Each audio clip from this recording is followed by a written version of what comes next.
Hello and welcome to the Grand Prix 24/7 podcast, your weekly insight into the world of Formula One.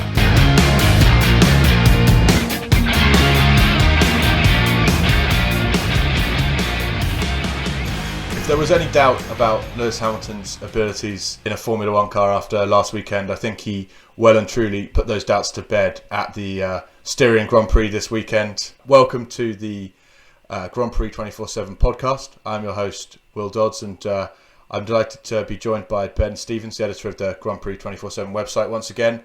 Ben, it wasn't quite the carnage that we saw in the Austrian Grand Prix last weekend, but nonetheless, I think an entertaining race. Absolutely. I mean, not every race is going to be as crazy as the week before where we had 9 retirements, but you certainly can't complain when you have as much going on as that race did, even if it wasn't quite as action-packed throughout and there were a few sort of lulls in the action, so to speak. I think what they call it in the industry is it's a slow burn. But I think after what was one of the most entertaining qualifying sessions that I can remember, I think that we kind of were happy to watch like a race that was had some good action, but also potentially showed up some of the kind of underlying issues that we hope that the 2022 now regulations can help solve. So just on to that qualifying session first. Obviously, we had the torrential rain that saw FP3 cancelled, and it looked kind of touch and go whether the session was actually going to go ahead, but thankfully it did. And what a session that was. Lewis Hamilton taking pole by 1.2 seconds and 1.5 seconds clear of his teammate. It was a tremendous performance, and really an example of Hamilton reaffirming why he is definitely one of the greatest drivers we've ever seen in the rain in particular. Ben, what did you make of Hamilton's performance, but also just that excellent qualifying session in general? Yeah, I mean, starting with that qualifying performance, it was absolutely out of this world. 1.2 seconds is just a ridiculous margin, and it's a sort of margin, I obviously wasn't around for when Senna and Prost were doing it, but everyone would talk about, I think it was Monaco 89, maybe 88, where Senna was a second faster, and everyone's, and I heard that 20 years later, Senna faster than Prost by a second or whatever it was, and thought, wow. And I think in 20 years, people will be talking about this qualifying the performance the same way. Just, mind blown, because what else can you say? It's just on another level, simple as that. And then obviously on Sunday, he just kept it going. Never looked in trouble. Managing the car probably the whole way to some degree. They still sort of had the concerns, not as bad as last week, but still definitely had some concerns with the gearbox and the electrical noise. And still, Max wasn't able to get close to him. Valtteri was never really close to him. He just did the job, yeah. So hats off to him. And it's disappointing, I think, from a championship perspective, because when Bottas goes and puts it on pole in the first week, you think, maybe this could be a bit of a battle, but it just shows that, matching Hamilton's level week after week is just so hard. It doesn't seem Bottas has quite got it in him. And I think this race kind of reaffirmed the point to me that, when Hamilton's ahead at the first corner, if he makes it into turn one unscathed and at the front, it's just really difficult, especially when he's in a dominant car, to ever see him getting beaten. And I think Bottas really needs to make sure that if he's got any hopes, he needs to be ahead of Hamilton going into turn one, because otherwise you just don't see how he's going to make up the gap. I think another performer, there are a few performers who really stood out in qualifying too. I think Esteban Ocon getting 5th place, Carlos Sainz in 3rd, and obviously Verstappen in 2nd. That last run of his was just perilous. Watching him losing the back 3 times, coming out of turn 4, and then eventually spinning after he kind of picks up a bit of spray off the back of Vettel's car. It was fantastic driving, and I don't think that he was ever gonna beat Hamilton, but still he gave it a mighty good effort, and I think that was a nice reminder of, he may not be in a car that can match Mercedes this year, but Max is a serious talent still. Oh, he's absolutely a class act. There's no denying that. And as you say, the Mercedes is just on another level, so he did as best as he could, really. I mean, he was going to maybe get closer, or definitely get closer if it wasn't for encountering Vettel coming into the pits on that final lap. I think Karun Chandhok said on Twitter it was going to be like 0.7 seconds or something like that, the final gap. So better, not much better, but better. And yeah, he's doing the best with what he's got. You really can't ask much more than that, can you? No, absolutely. And I think that for me, I wrote this in my driver ratings, and it's something I think has gone a bit under the radar. But Alex Albon is just not on the pace, and this was the first weekend I think where that became something that maybe the wider Formula One watching public are kind of starting to realise. He was way off in qualifying and way off in the race, and that's definitely a concern for Red Bull. But just before we move on to the race, I can't go without mentioning George Russell putting a Williams in 12th on the grid, starts 11th because Charles Leclerc gets a penalty. Absolutely unbelievable. He is a serious talent of a driver, I think. Yeah, I agree. I think I said in my piece that I wrote after Saturday, I've kind of found it tough to assess George Russell just from the fact that he's always at the back of the grid. His teammates haven't been that great. But when you do something like that, the talent's just sort of obvious to see. You can't deny that, can you? Because that Williams, it's just simply not 12th fastest on the grid, and he got it there, fairly comfortably. He looked like that's where he belonged, and hopefully that's where he will be more often in the near future. Fingers crossed. Yeah, I mean, less than a tenth off Q3. Absolutely. I think the person who comes out of this with most credit potentially is Robert Kubica, because now we're all like, actually, maybe you weren't doing such a bad job. Robert, Nicholas Latifi was second in Formula 2 last year, so maybe that's kind of the level that Kubica was on, which after what he went through was pretty impressive. But let's move on to the race. Obviously, really exciting start. None of the front runners got off, had any trouble. Sainz did look like he might be pressuring Max Verstappen going into turn one, but Verstappen held on. But it was further down the grid where all hell broke loose, and Charles Leclerc came in with what you could only describe as an ambitious overtake up the inside of turn three, sandwiching his teammate Sebastian Vettel, who couldn't move out any further because he had cars on his outside, and basically Leclerc ends up kind of mounting the back of Vettel's car, completely destroying his rear wing, pretty much causing so much damage to both cars that neither of them could carry on. I mean, Ferrari hasn't had a bad start to the season anyway. This was just a nightmare scenario. Kind of harks back to the Haas situation at Silverstone last year, where they just finished the race, we need to data, and then the drivers crash into each other on the first lap. It's just, Binotto isn't doing a great job, I think it's probably fair to say, but he must have been absolutely fuming at Leclerc for just such a silly incident. Yeah, well, I guess they say when it rains it pours, right? And that was exactly what we saw on Sunday with Ferrari, because it's one thing to do what Charles did and go down the inside into a gap that was never really there, but it's another thing for the car to bounce up off the curb onto your teammate's rear wing, completely destroying both cars and ruining your day. I mean, they just can't have any sort of break. It's crazy. I mean, at least I feel sorry for them. They've obviously the problems with the car itself are largely of their own doing, and Charles deserves all the criticism he's getting for that incident. But at the same time, it would have been nice if they could just have a day where something, generally speaking, went okay, even if it's trundling around at the back of the points, at least getting in a glorified testing session, test the new aero parts, those sort of things that they need. They can't even get those right now. And it's just brutal.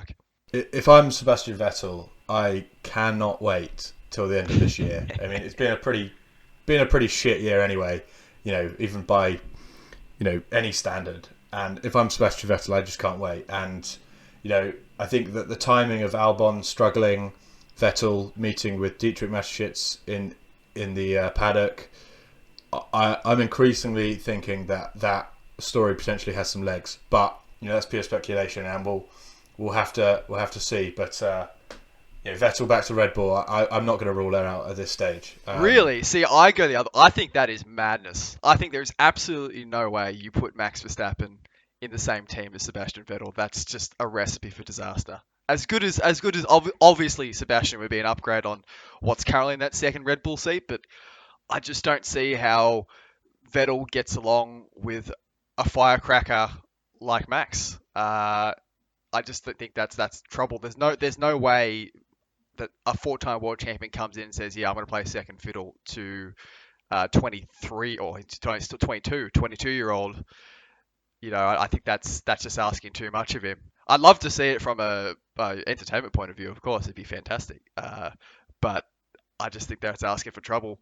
I mean, obviously, like you, I've heard the rumors. He's been seen talking to various people in the paddock. Mateschitz has been very vocal and sort of saying, we'd like to have him back, I think.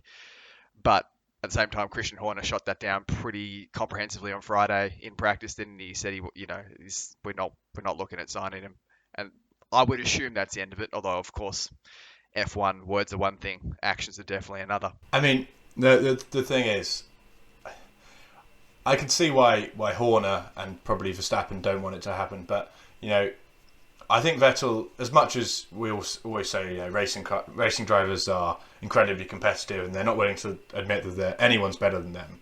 I think Vettel surely understands that Max Verstappen is a brilliant driver, and if he is going back there, I think that he's probably learnt from his situation with Leclerc that you can't just keep crashing into your teammate. And to be honest, I don't think that Red Bull can afford to compromise on quality in their driving, in the driver's stakes. Like, their car isn't good enough. They need the best 2 possible drivers they can possibly get in that car to try and bridge the gap to Mercedes, because I'm sorry that they're not catching them. Even if they've got a better car, I don't see how they're winning a Constructors' Championship with Albon in that second seat. I just don't think he's close enough. And when it comes down to strategy, again today, Bottas was basically allowed to do what he wants because Albon was too far back. So I agree with you. It has the potential for fireworks, and I can see why they'd be wary. But I'm just I'm erring on the side of I'd be considering it if I was Red Bull. But let's not get too bogged down in Ferrari. I think that that could be a podcast to itself, couldn't it? Yeah, we'll let them kind of do that themselves. But yeah, we kind of get into the race, and once the kind of drama with the Ferraris is unfolded, I think the real story of the race is the charge through the field from the 2 racing points. Perez starting 17th on the grid, Lance Stroll starting 12th, and the 2 of them cut through pretty nicely. I thought that while Stroll eventually he came up short in the battle with Perez and pulled what was pretty much a very rude move on Daniel Ricciardo kind of towards the end, I thought this was decent from Stroll and pretty impressive from Perez. Yeah, I think obviously that car is a front-running car, so in that respect, it's not surprising to see them move up the field, considerably on race day. For whatever reason, they had some problems in the wet on Saturday that made that car look much worse than it was. But at the same time, as you say, they did sort of drive to the capabilities of their car, especially Sergio Perez. I thought Lance sort of did himself no favours with that move on Daniel, and I think you could make a fairly decent case that it should have been penalised. I mean, he went off track to make the pass, but oh no, it was definitely a penalty. Yeah. I'm not exactly sure. I'm just trying to be diplomatic, I suppose. But I'm not sure how that's not a penalty. To be honest, I'm not sure what the stewards are seeing that we're not. I'm hoping that someone asks Michael Massey. I'm sure they will in Hungary in a few days, and we get an explanation for it. But in terms of Racing Point in general, they're a quality team. That car is, controversy aside, which I'm sure we're about to get to, a very good car, and they're driving like they've got a good car, so fair play to them. Yeah, the thing that I can't help get away from is that you wonder if they had a real... I think Perez is a very, very good driver, but you wonder if they had a Vettel or a Hamilton or a Verstappen or a Leclerc in that car, they wouldn't be qualifying 17th on the grid. And I know it was wet, and I know they had tyre warm-up issues, but there are some drivers on the grid who would be getting that in the top 5 on qualifying regularly, and I don't think that Stroll certainly is going to be able to deliver that. And as much as without trying to sound like Sebastian Vettel's agent, that's another one that he's got to be looking at for next season. But yeah, I think that you touched on it. What's your number, Will? Put it out there just in case. Yeah, Sebastian, if you are listening, just drop us an email, podcast@grandprix247.com, and we can There you talk. go. Nice plug. But I think you referenced it. We have the situation with now Renault have submitted an appeal to the FIA and Formula One with regards to the brake ducts used on the Racing Point. They're basically saying that this was basically copied from Mercedes, and this is like not an open source part. And I'm not sure what the kind of exact reference within the regulations that they're kind of referring to, and at Racing Point seem pretty confident already that there's nothing there. But is this just Renault just being a little bit upset about what's kind of gone on in the race, or do you think they've got a legitimate claim here? No, I think this is just Renault being upset. This is just Cyril being Cyril, really. Because I think if there was a problem with the brake ducts, which is a fairly sort of visible component on the car to compare with last year's Mercedes, that would have come up when they had this factory visit. The FIA had this factory visit a few months ago, which Racing Point have said, the FIA came to the factory, looked everything over and said, okay. And, you can go online right now and look at pictures of the brake duct from Mercedes last year to the Racing Point this year. And you can obviously see the similarities, but I think like the rest of the car, there's very sort of slight differences that would enable them to get away with any sort of allegations that they've been copying. So yeah, I don't see how this comes to anything of significance. No, I tend to agree with you. I do think potentially it is an example of some pretty smart mind games from Renault. They're fully aware that this is going to kind of drag on for a while now, and Racing Point are going to have to deal with that, and they're going to be aware that basically if this is found, if they're kind of found to have had any wrongdoing, they're liable to losing some points. So yeah, I think it's Cyril being Cyril, but also maybe this will kind of just throw a spanner in the works for Racing Point too. So I guess kind of looking a little bit further down the order, we see I think a really impressive drive from Lando Norris. Possibly, I think, a better drive than what he delivered last week. Starting ninth on the grid after a grid penalty, he showed some really excellent race pace, which I think was definitely his downfall last season when compared to Sainz. It was actually a bit roles reversed. Sainz qualifying in third and kind of going backwards. I know he had a slow pit stop, but once he was kind of back towards where Lando was, Norris outraced him and he passed him, and then he went and caught up with the cars ahead of him, and he got a bit of luck, but he finished fifth. How impressed were you with Lando Norris? Both of these two Austrian Grand Prix, but particularly this one, I thought, because this wasn't reliant on a safety car or incidents and kind of just general attrition. This was just good racing over a 71 lap period. Yeah, I think it might come down to the fact that scenario 7 is the new hammer time, because he just sort of gets that sniff of blood. He's like a shark, in the water, gets that sniff of blood, and he just goes for it and, goes to another level. And it was interesting because I was in the McLaren virtual press conference after the race, and Andreas Seidel was talking about this and how it's McLaren's trump card that they have these two drivers, but particularly Lando, who can do things that are above what a midfield driver can do.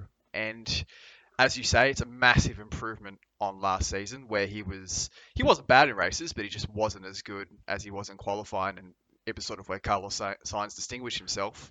But this year, he just seems to have figured it out, and that's massively impressive, not just because it's hard to make massive leaps in F1, but you consider all the sort of disruptions he's had. He hasn't been in a car, for 4 months, three and a bit months. Obviously, I did an F3 test, but nothing, close to F1. So it's really just been, sim racing, Twitch, dank memes, and that somehow got him to being based on current performances, probably a top 5 driver on the grid, which is kind of crazy to say, but I think that's where he is, at least right now. Yeah, it's pretty incredible, and begs the question: if McLaren can keep up this form, they're genuinely on to finish potentially third in the Constructors' Championship. Ferrari have got a lot of work to do, and with development going to be restricted going into next season as well, McLaren are in a really good spot, and the fact that they're putting a Mercedes in the back of that car next year as well, this is a pretty exciting time to be Lando Norris, but also to be Daniel Ricciardo. And if I was Carlos Sainz, I would be maybe thinking that I could have waited. I know it's Ferrari, and very few drivers say no to Ferrari, but if McLaren are genuinely front runners next season, which I don't think they necessarily will be, but they could be in competition, in potential podium kind of positions quite often. He might be regretting that decision. But anyway, kind of moving on. I thought we kind of mentioned Esteban Ocon in the qualifying roundup, but starting fifth on the grid, he definitely didn't look to have quite the pace of Daniel Ricciardo. And as much as I enjoyed that battle, and he did say on his Twitter afterwards that he enjoyed it too, he'll be a bit worried about the fact that Ricciardo was able to kind of catch him and pass him so quickly, but also the fact that Renault can't seem to get two cars to finish a race, and that is just what is holding them back, and it will continue to hold them back until they can solve that problem. Yeah, well, I mean, that's been the story of Renault for the whole V6 turbo era, right? Is just, performance is one thing, and Cyril says it's there, no one believes him, but he says it's there, but the reliability definitely isn't there. And we've seen it in these first two races, basically the same problem with the overheating, first Daniel, now Esteban. And yeah, it's probably unlikely to be resolved anytime soon either, just because of sort of the breakneck pace of the season and the sort of condensed nature of the development. And also at the same time, I think Cyril said last week that he wasn't expecting any more engine upgrades for the year. So that's a bit worrying in terms of fixing this issue. Especially this week in Hungary. Hungary is known to be, pretty toasty at this time of year. So yeah, there's a good chance it happens again. And no matter how good that car is, I do think it's definitely improved on last year. It's got some legitimate pace to it. I think it's definitely just a step behind the Racing Point and McLaren just based on reliability alone. Yeah, absolutely. They outqualified both Ferraris, and that is not something you were saying very often last season. So I think they're definitely improved. They look to be, as you said, just a tad behind the Racing Point and the McLaren, but that doesn't matter when you can only get one car to finish, and that is their problem. And they need to solve that as a matter of urgency, because Fernando Alonso is going to lose his shit next season if he's been forced to retire every other race. And as much as that would be fun to watch, I also want to watch Fernando Alonso actually completing races and having battles. So let's hope that doesn't materialise. Just to run through a couple of other battles, we kind of mentioned that that battle between Bottas and Verstappen was kind of like the ongoing narrative of the race. Once Hamilton got out in front, he pretty much checked out, and he was just in control. But I think some people, I feel, were impressed with Bottas, saying he managed to gain on Verstappen, he got it done when he needed to, whereas others were like, it took way too long when he's in definitely a faster car. And even when he managed to catch up and pass Bottas, he still even when Bottas managed to catch up and pass Verstappen on way older tyres passes him round the outside of turn 4 and just makes Bottas look a bit silly. I personally was pretty unimpressed with him all weekend, and I think that he was not lucky or fortunate, but he scraped P2 when that car was clearly the best in race conditions. So what did you feel about Bottas' performance?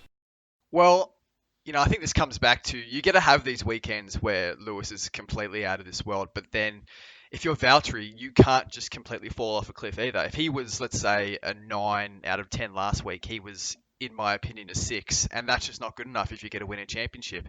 I mean, yes, Max is a fighter. He's not going to make it easy to pass you, but you want to be the best on the grid. You want to be considered worthy of the car you're driving, which everyone knows is significantly better than the Red Bull.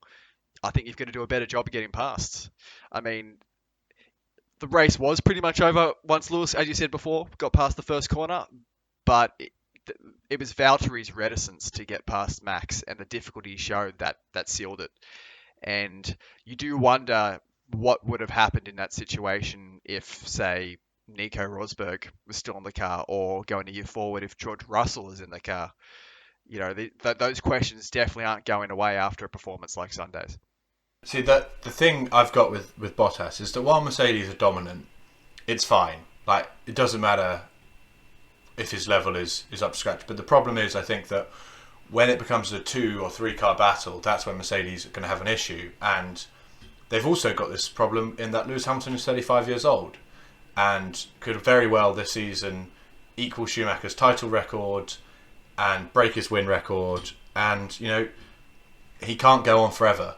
And he can't go on forever at the level that he's performing at the moment. So they have to find this kind of succession plan. And I think in Russell, they've got someone they like. But Bottas the pressure is really on him to prove that he can be part of that succession plan and he can stay on. And, you know, he's not going to end up at Haas or Williams next season. Because if he gets, like, handily beaten again, that is a genuine possibility. Especially if Russell is putting his Williams in P12 and Bottas is only putting a Mercedes on the second row.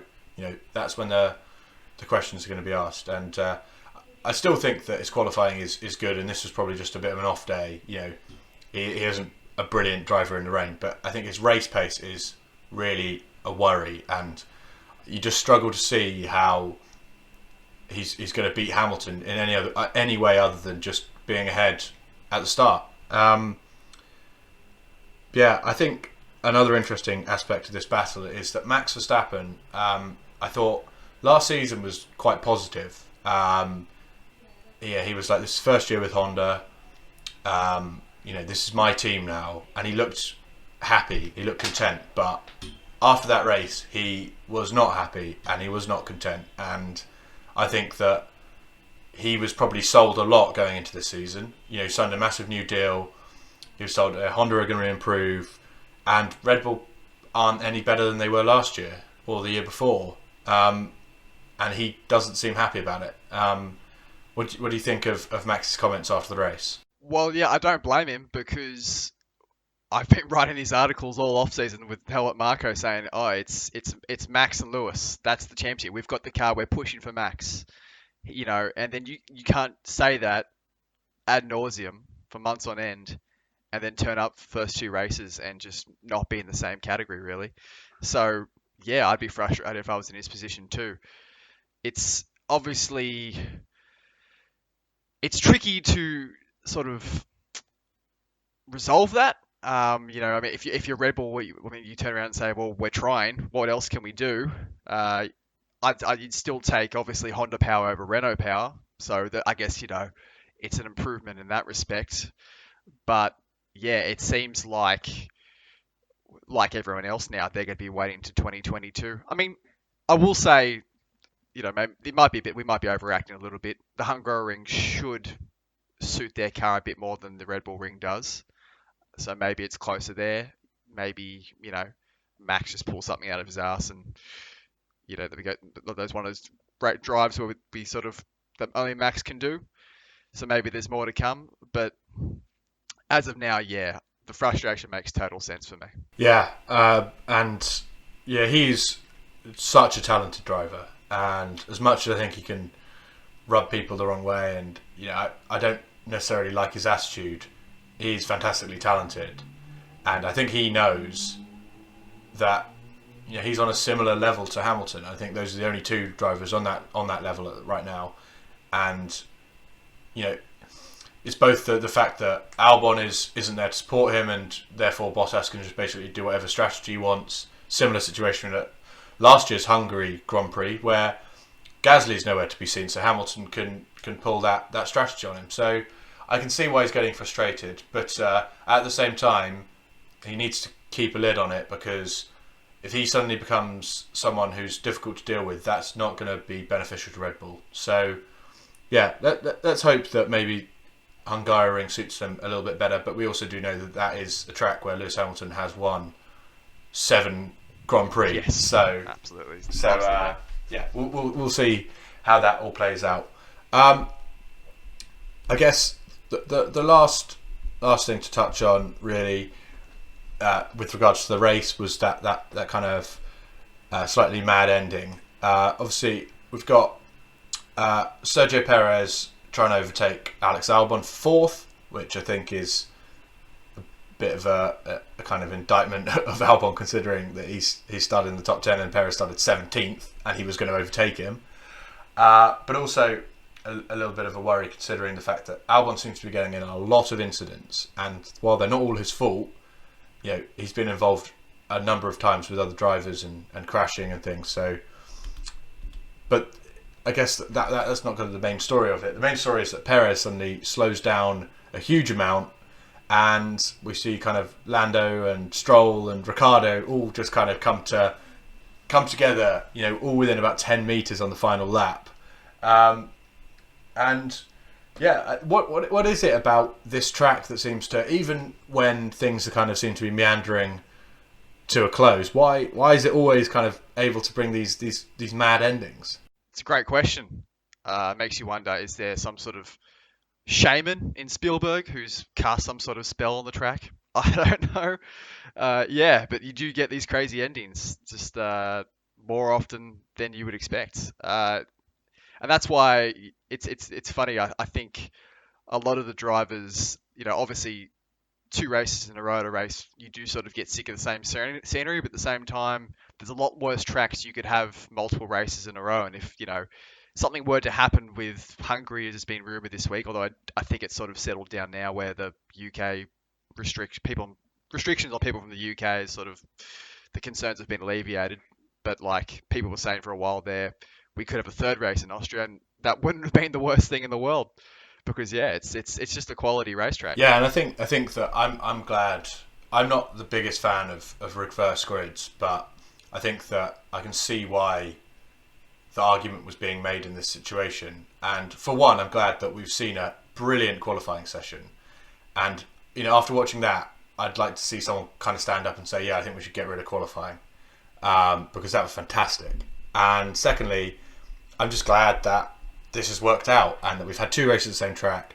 They've both been good races, but in different ways. There's been, Mercedes have dominated both of them, but I don't think that is a track dependent thing. I think that we might go to Hungaroring and Silverstone and Mercedes will still be dominant. So, if you've got a car which is fast in all conditions and the best engine, then it doesn't matter. You could go to 50 different tracks and they might still be the quickest. So yeah, I'm glad that kind of played out and that we had 2 good races at the same track. And I love this circuit. I think that the altitude and the curbs and the long straights, DRS zones, it's just a really good track. And Silverstone as well is got to be one of the best on the grid. So I think that maybe if we were watching them go around a car park at Paul Ricard, or just kind of circling around that stadium in Sochi for 2 rounds in a row, we'd kind of lose our minds. But at least they've chosen some decent ones to do the double headers. So before we wrap up, we have our predictions to go through and then to make for next weekend. I think it's fair to say, Ben, that we're both a little bit conservative going into this race. Both of us picked a Mercedes 1-2 with Hamilton leading Bottas home, and that's exactly what happened. But I'm afraid that I actually win on the kind of tiebreaker, because I picked Verstappen for 3rd place, whereas you picked Perez. You weren't too far off. Obviously, Perez finished 6th and very well could have finished 4th, but I'm afraid I've got to take the win on this one.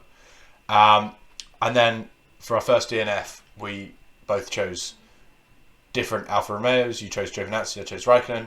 But of course, it was the incredibly unlucky Sebastian Vettel after being mounted by a former Alfa Romeo driver. So neither of us were very successful there. Oh, we can't claim that on a technicality. Maybe. I'll have to speak to the race stewards and see if they can get us. Speak to Chase Carey, see what he can do. But of course, this means that we're going to have to make some predictions for next week at Hungary. I think that we've already mentioned that Lewis Hamilton has an incredibly good record here. He won last season, but he was actually, an interesting thing is, he was actually third on the grid. So, there is history that Verstappen and Bottas may be able to qualify ahead of him at this track. But for me, I can't really see past a Hamilton win. Are you any more hopeful? No, not with the way the car's going this year, and now the way Lewis is going after this weekend. It just doesn't make sense to pick anyone else. So you got a Hamilton win, but are you going to make any more surprises on the rest of the podium? Yeah, you know what? I'm feeling frisky again, and I just don't like being boring and saying it's going to be Bottas Verstappen. So I'm going to say Max 2 and Carlos Sainz 3rd. How about that? That is much better. Much better. I think I'm going to take a leaf out of your book. And I'm actually going to say Verstappen is going to win.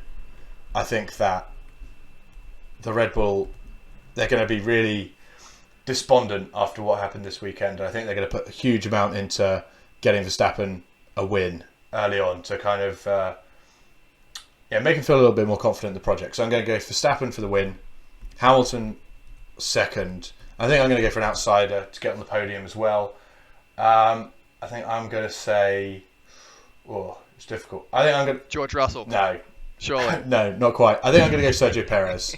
I think that Racing Point, if they can just put together a proper qualifying performance, it looks like a really strong car. Mercedes... Yeah.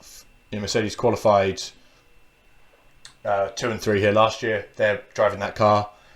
Ferrari seems to have got slower. Red Bull aren't that much better. So I think that Racing Point will be disappointed not to have got a kind of real like kind of highlight result. Like, this is us. We're here. We're a real force to be reckoned with. And I think maybe they'll just have to wait until Hungary because that is a good car and they've got a good driver in Sergio Perez. It does seem to be coming, doesn't it? At some point, sooner rather than So I've got Verstappen, Hamilton, Perez. First DNF. Should we both just put in Vettel now and assume that Charles is going to ram into him again, or who are you going for there? If Ferrari, I mean, some part of me actually fears that it might be Vettel again, just because that's the way things are going. But I think I'm going to go with Esteban Ocon. That's I'm going to go out on a bit of a limb there. I'm saying the bad luck's going to continue for him too. He's going to try some sort of crazy move at turn 1, and it's not going to pay off for him. So it's not going to be his car letting him down. It's just going to be the frustration that gets. Well, he won't have time for the car to let him down. He'll end it before that can happen. I mean, if he stayed in the race, it'll happen anyway. But he'll get out of there early. All right, fair enough. I'm going to go for Lando Norris. Pretty mean, I know. Oh. I just feel like we've got to remember that McLaren is still using a Renault engine. And things have gone so perfectly for him. He's had so much. Excellent. He's been driving so well. He's had his fair share of luck. And unfortunately, I think that's all going to come to an end this weekend. Not to say that he won't have a great season anyway, but I think that engine is going to blow up. And poor Lando is going to take the first DNF. So, I'm going with Lando Norris. Pretty harsh, but nonetheless. I think that's the way it's going to go. Before we do wrap up, though, Ben, just some general thoughts on the Hungary Ring. This is a circuit, I think, that sometimes gets painted as being boring, but actually, for me, it's probably one of my favourites. I think it kind of always just produces good motor races. It's not impossible to overtake there. There's some interesting corners. It's really technical. Difficult for the drivers. It's a real challenge. You can sometimes get some interesting weather. Usually great fan support. So I like it as a circuit, and I'm looking forward to the race. What are your thoughts? Do you like? Is it one you like, or are you kind of in that camp of people who maybe think it's a little bit boring and not suited to modern F1 cars? Well, I guess I'm a bit biased because I like it just because of Daniel Ricciardo's win there. I think it was 2014 where he passed just about the whole damn field to win that race. And we've obviously seen some other crackers in years since. So yeah, I definitely like you. I don't think it's sort of what it doesn't deserve the bad rap it's got. I mean, you can see just looking at it, it does sort of look like it would be sort of the track that's not going to be conducive to great racing. But we've seen, as I said, and you said that proved wrong over the years. And yeah, I think there's every chance, especially if what happens out front that we expect to happen, Mercedes rolls, that can happen. But the midfield could be an absolute cracker, and I think that alone will make it very much worth watching. Absolutely. I'm looking forward to it. With the races coming thick and fast, unfortunately, we won't have time to kind of do a full preview for it.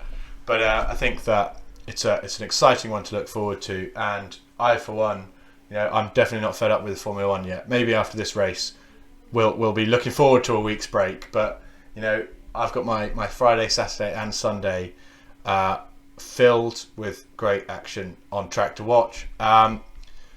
Ben, thank you very much for joining me once again. And if you want to look at the work that me, Ben, and the rest of the Grand Prix 247 team get up to on the website, it's grandprix247.com, and you can follow us on Twitter at Grand Prix 247. We're going to be putting our episodes up on YouTube from now on, and maybe some additional YouTube content to come as well. Who knows as the season continues. But once again, thank you very much for listening, and we'll see you next week. Bye.